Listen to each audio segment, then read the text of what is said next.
En este video vamos a ver 7 errores que se cometen comúnmente cuando hacemos piezas gráficas o fotomanipulaciones.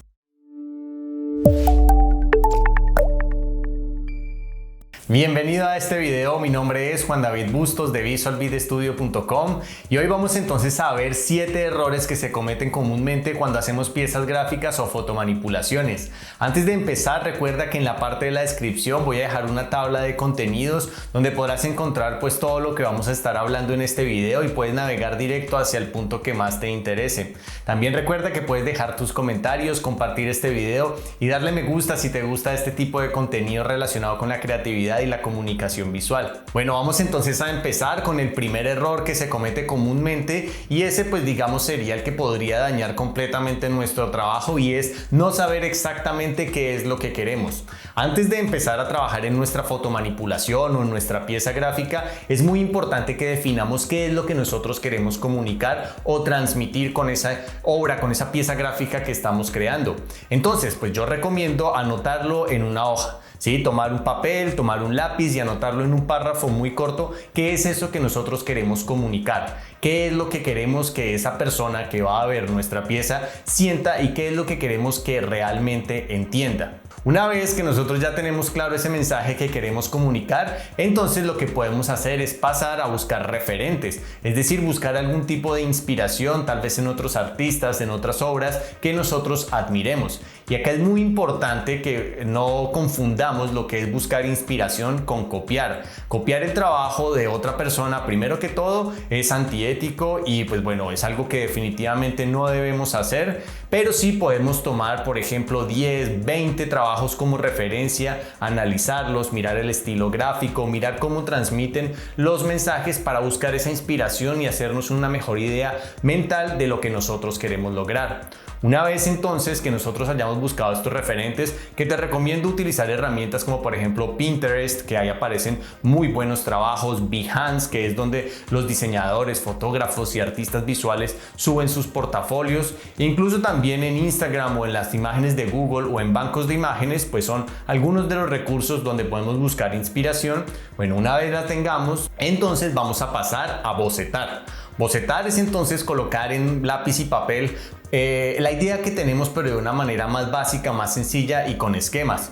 Eso nos va a ayudar a que nosotros nos demos cuenta si lo que realmente queremos transmitir está funcionando, antes de pasar ya digamos a Photoshop o al programa que estemos utilizando a trabajar en nuestra pieza gráfica. El hacer este boceto no quiere decir que no lo podamos cambiar a medida que vayamos avanzando. Claro que le podemos hacer ediciones, cambios y pues bueno, tal vez resulte algo un poco diferente a lo que era el boceto inicial, pero ese es el camino que vamos a seguir y una vez que lo tengamos ya en físico, en lápiz y papel, podemos saber si va a funcionar y si transmite realmente ese mensaje que nosotros queremos. Otro error que podemos llegar a cometer cuando estamos también trabajando en fotomanipulaciones o en cualquier pieza gráfica en general es ignorar las jerarquías. ¿Qué quiere decir esto? Ignorar el orden de importancia con el que vamos a colocar nuestros elementos. Por ejemplo, si nosotros tenemos un personaje central que es el que queremos que se vea primero, el que llame la atención, tal vez el que está contando esa historia que nosotros queremos transmitir y tal vez lo hacemos demasiado pequeño en relación a otros objetos. Por poner algún ejemplo, tenemos nuestra imagen central y tenemos muchos elementos alrededor que tal vez distraigan, pues entonces no le estaríamos dando el orden de importancia o la jerarquía que necesitaría. Entonces acá tendremos que preguntarnos qué es lo que primero quiero que vea el espectador. ¿Quiero que primero vea el personaje principal? O tal vez estoy utilizando textos para apoyar esta pieza gráfica y es lo primero que quiero que vea.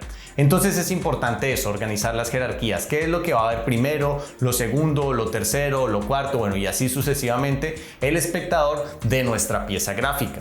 Ahora te estarás preguntando, bueno, ¿y cómo hago para darle más jerarquía o más importancia a un elemento? Pues existen varias formas. Una de ellas, por ejemplo, es el tamaño. Entre más tamaño tenga un elemento dentro de nuestra composición, entonces más jerarquía va a tener. Otra puede ser por el contraste. Si el contraste entre el fondo y la figura es más fuerte, pues entonces también va a tener mayor jerarquía. Otra puede ser la posición. Si nosotros ubicamos de pronto nuestro elemento en la parte central y superior de nuestra pieza gráfica, entonces también va a tener mayor jerarquía, va a ser visto primero y va a tener mayor orden de importancia.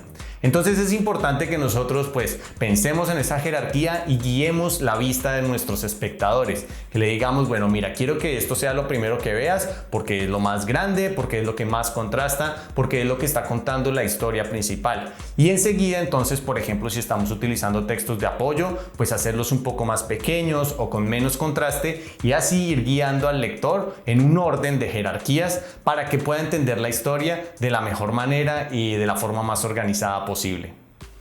Un tercer error que se puede llegar a cometer, y sobre todo en la parte de la fotomanipulación, es utilizar imágenes de mala calidad. A mí me gusta pensar en la fotomanipulación como si fuera una receta de cocina, donde los ingredientes van a ser parte fundamental de ese resultado final que vayamos a obtener. Nosotros podemos conocer las técnicas, los métodos y cada uno de los pasos. Pero si los ingredientes, que en este caso de la fotomanipulación serían las imágenes originales, son de mala calidad, y cuando digo de mala calidad me refiero a que son tal vez muy pequeñas o están pixeladas o tal vez la exposición no es la correcta, en fin, que la calidad en sí es bastante regular o bastante mala, el resultado final va a ser muy difícil que quede bien. No estoy diciendo que sea imposible, porque conozco artistas que pueden hacer con incluso imágenes malas cosas que son increíbles, pero va a requerir muchísimo más trabajo. A diferencia, por ejemplo, si tenemos buenos ingredientes, si tenemos unas imágenes que tengan gran tamaño, buena resolución, buena iluminación y trabajamos con ellas, es mucho más probable que el resultado final vaya a ser mejor y que el trabajo que vamos a tener que emplear para llegar a esa pieza gráfica que nos estamos imaginando, pues sea mucho más reducido. Por ponerte un ejemplo sencillo, tal vez tú has recortado fondos, quitar el fondo o ocultar el fondo de una imagen. Cuando la imagen está pixelada o es pequeña o es borrosa, recortar ese fondo se hace un trabajo bastante difícil y por lo general queda mal. En cambio, cuando nosotros tenemos una imagen grande, de buena calidad, muy bien definida y nítida, al momento de recortarlo va a ser mucho más fácil y el resultado final también va a ser mucho mejor. Entonces ese es otro error común, seleccionar imágenes de mala calidad. Y lo mismo sucedería también, por ejemplo, con otros elementos como las fuentes tipográficas. Si seleccionamos una fuente tipográfica, tal vez en nuestra pieza gráfica queremos colocar algunos textos y la fuente es ilegible o tal vez está muy mal construida, entonces al final la pieza entera se va a percibir como de mala calidad o que algo le hace falta. Entonces también sería importante eso, seleccionar tipografías de buena calidad en el caso de que vayas a utilizarlas. En este punto de la selección de las imágenes, sobre todo en lo que es la fotomanipulación, quiero hacer un hincapié en lo que es la iluminación. Va a ser muy importante que la iluminación sea correcta. Y si por ejemplo nosotros estamos haciendo una fotomanipulación de un montaje utilizando varias imágenes para crear una sola pieza gráfica, va a ser importante que tengamos en cuenta primero la perspectiva, que todas las imágenes tengan la misma perspectiva. Así al momento de fusionarlas pues no se va a sentir extraño al final. También la iluminación, que era lo que te estaba mencionando, que la iluminación sea similar. Va a ser más fácil si por ejemplo todas nuestras imágenes tienen el mismo foco de luz, es decir, por ejemplo si está la luz arriba a la derecha en todas nuestras imágenes, va a ser mucho más sencillo que nuestro montaje final pues se sienta creíble y no se sienta que hay algo extraño o que algo tal vez como que no está cuadrando. Entonces, mirar bien la iluminación y cuando hagamos también las fotomanipulaciones, estudiar esa iluminación. Por ejemplo, hacia dónde se van a proyectar las sombras, con qué intensidad se van a proyectar esas sombras, de qué color también se van a proyectar esas sombras. No siempre es un negro puro, también puede cambiar dependiendo de la tonalidad de la escena. ¿Vale? Entonces son detalles que tenemos que tener en cuenta y que nos van a facilitar el trabajo para que al final logremos un resultado mejor.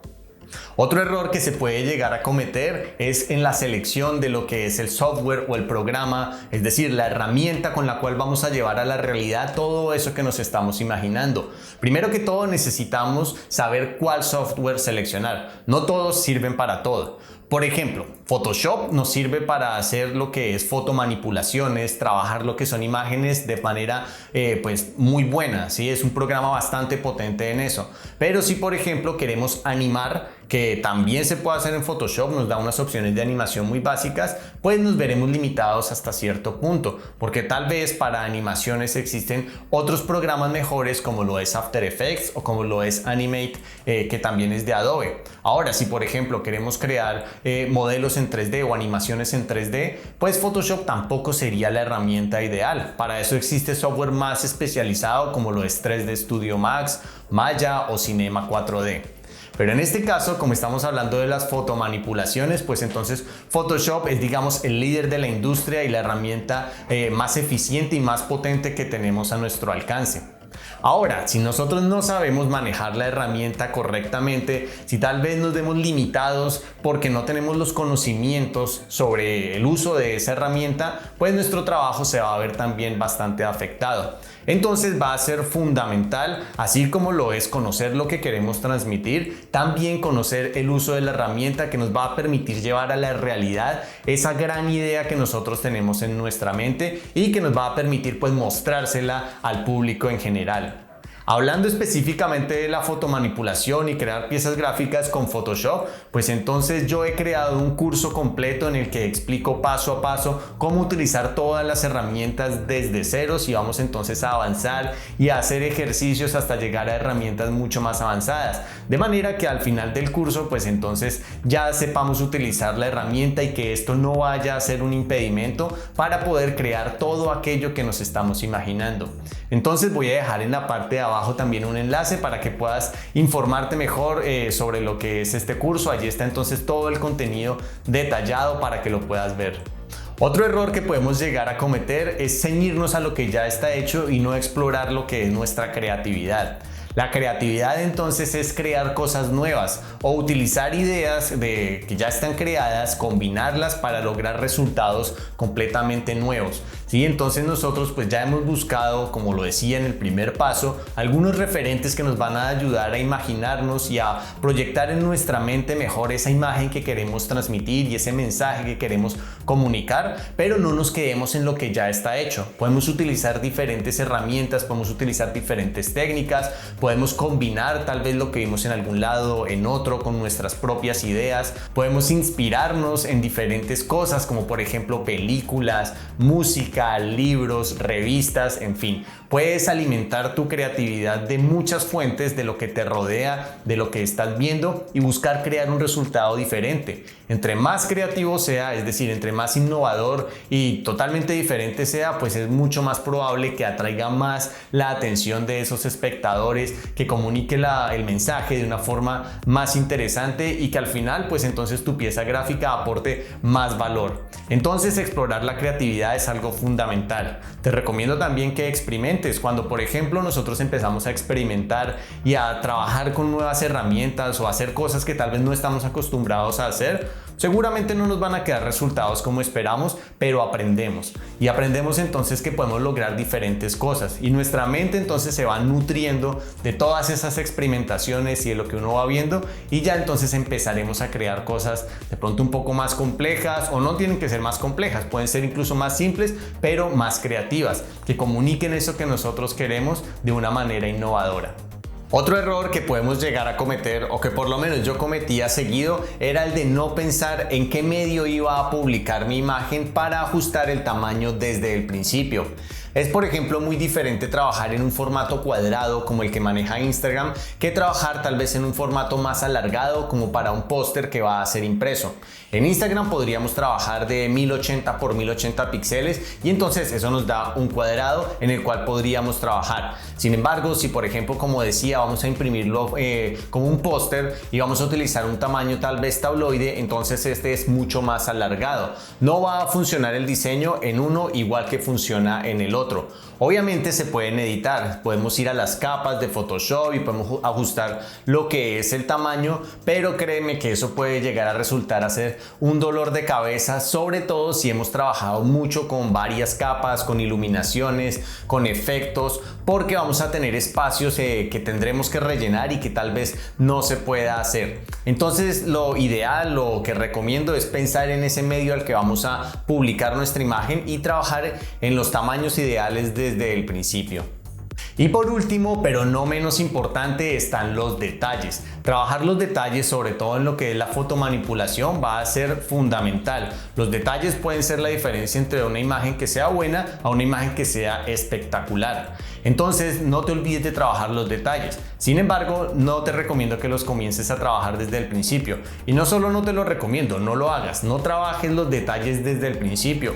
Primero utiliza los bocetos y vas a ir avanzando entonces en tu pieza gráfica y deja los detalles para el final. Los detalles van a consumir bastante tiempo y bastante dedicación, entonces déjalos al final. Cuando tú ya tengas tu pieza gráfica, ves que funciona, entonces ahí sí vas a utilizar esa herramienta de zoom que a veces olvidamos. Nos vamos a acercar a cada una de las partes de nuestra imagen y vamos a empezar a trabajar en cada uno de los detalles. Esos detalles, como te decía, pueden ser la diferencia entre una imagen que uno podría decir, bueno, está bien, es buena, o pasar a ser una imagen que sea realmente espectacular y que sorprenda a todo el mundo al que se lo muestres. Y bueno, esos entonces serán solamente 7 de los errores comunes que se pueden llegar a cometer. Obviamente tendríamos que entrar a profundizar más en cada uno de ellos, pero el objetivo de este video pues era que los tuvieras presentes, ¿vale? Para que no llegues a cometer alguno en el momento en el que estás creando tus piezas gráficas. Seguramente con la experiencia y si ya has trabajado con fotomanipulación, te habrán sucedido algunos de estos y habrás aprendido de esos errores. Entonces, bueno, si tienes algún otro error que tal vez se me haya escapado, me encantaría escucharlo. Puedes dejarlo en la parte de los comentarios, algún error que te haya sucedido y que tú digas, bueno, esto creo que realmente le puede servir a toda la comunidad creativa, pues lo puedes dejar allí. Y bueno, no siendo más entonces, me despido, no sin antes darte las gracias por ser parte de Visual Beat Studio y también recuerda que me puedes seguir en las redes sociales. Voy entonces a dejar los enlaces en la parte de abajo, también en la descripción. Ahora sí, no siendo más, me despido, te deseo una excelente semana y nos vemos en un próximo video. Adiós.